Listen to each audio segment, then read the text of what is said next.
Well, Just talk about Ricardo and Melvin Ray. yeah, both of them have done well. They're both big guys. They're lost right now with knowing all the intricacies of the offense, but size and speed and what you'd like for a wideout to have. They seem to possess that. What we got to get them better at is pad leverage, speed of the game. Melvin's kind of like what D'Lo was. He hadn't played in a long time.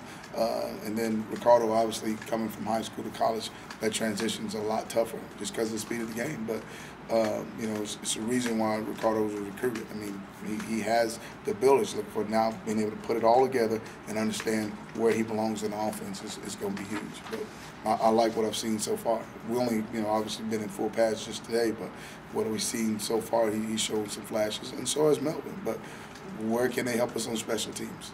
The receiver's going to play. He's got to play at least 2 special teams. That's what they have to figure out their mark. And then, obviously, where he fits into the offense. You said a guy like Melvin has been a professional athlete for 3 years. Is there a different maturity level about a guy like that? Night and day. I mean, Ricardo ain't correcting anybody. He's trying to just stay above water. Melvin at least talk to guys and say different things, and also just the maturity of being able to take a butt to him. He's obviously had some before, and he's able to take that. He's able to understand that and not take it personal. Where with the freshmen, sometimes they think that that's an attack on them. It's an attack on the way you did the drill or the way you ran the route. It's not an attack on you as a person or a football player. You got to understand the difference of the two.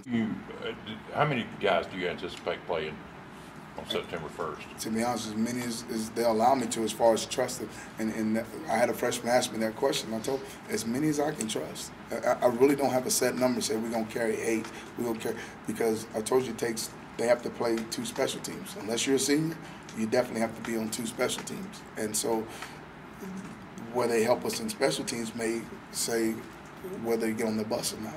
And so, it won't just be based off what they do in that wide receiver room. We always talk about offense, defense, and then the we fence, which is special teams where we all come together. So that's really, really important to me. I'll harp on that. I tell guys, you remember how Darvin and Emory and those guys all made plays on special teams. I want the same thing out of these guys because that's going to help them down the road. Emory Blake's kind of a known commodity, to expect out of them. Have you seen anybody kind of step up opposite side of the field and kind of grab that spot yet? And really we haven't had enough time to be able to say, yeah, here's our next go-to guy. But I tell you, Quan Bray has made some plays. Javon Reed, Sammy Coates went up over the top and made a play on some guys. So, and that's what I mean by the depth. And here's my deal. They need to understand that I have to trust them. I have to trust because they say, well, Emory Blake's a known commodity. That's because I trust that he's going to do things right and he's going to make a play when he gets a chance.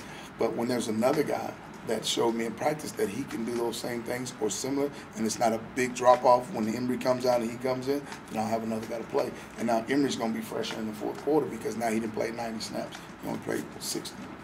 Does that make sense? So a lot of people look at Auburn receivers, they really need that secondary complementary guy. Absolutely. But you think it's going to be more one guy? Yes. Until we find guys that can give us the competition or competitive edge where we know that matchup is going to win, and they got to prove that in practice. There's some guys with that ability, but one that won't do it is no better than one that can't do it.